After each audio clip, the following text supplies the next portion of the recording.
A Dolly ainda não faliu, mas o caso dela pode mudar a forma como muitos empresários enxergam a dívida tributária.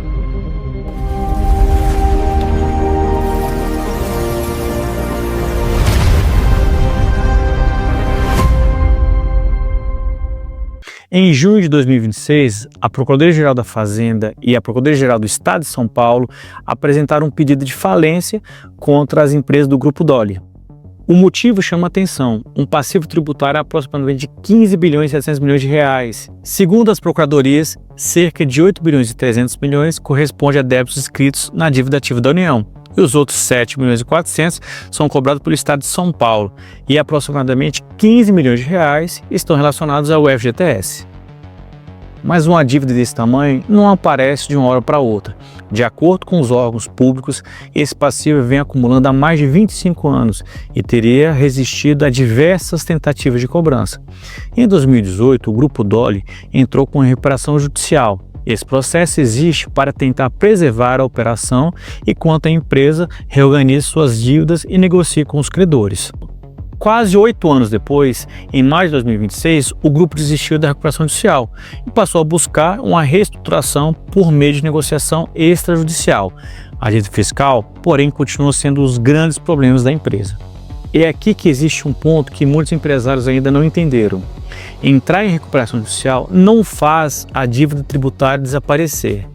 Débitos fiscais não seguem exatamente o mesmo caminho da dívida negociada com bancos, fornecedores ou outros credores. O fisco continuou contando com instrumentos próprios para cobrar esses valores. O caso Dolly se tornou ainda mais relevante por causa de uma mudança recente no entendimento do Superior Tribunal de Justiça. Em fevereiro de 2026, o STJ reconheceu que a Fazenda Pública pode pedir a falência de uma empresa quando a execução fiscal já foi tentada sem resultado e a via tradicional de cobrança se mostrou insuficiente. A medida deve ser aplicada em situações de insolvência comprovada e após o esgotamento de cobrança específica. Isso não significa que qualquer empresa com imposto atrasado terá a falência decretada. Calma, empresário. Mas significa que uma dívida tributária pode deixar de representar apenas juros, multas ou bloqueios e passar a colocar em discussão a continuidade do próprio negócio. Também é importante esclarecer que o Grupo Dolly ainda não teve a falência decretada, mas existe sim um pedido e está sendo analisado pela Justiça. E a empresa continua operando, tem direito de apresentar sua defesa e, à época da divulgação das notícias, afirmou que ainda não havia sido oficialmente citada e que adotaria medidas judiciais cabíveis. Então, qual a principal lição do caso Dolly?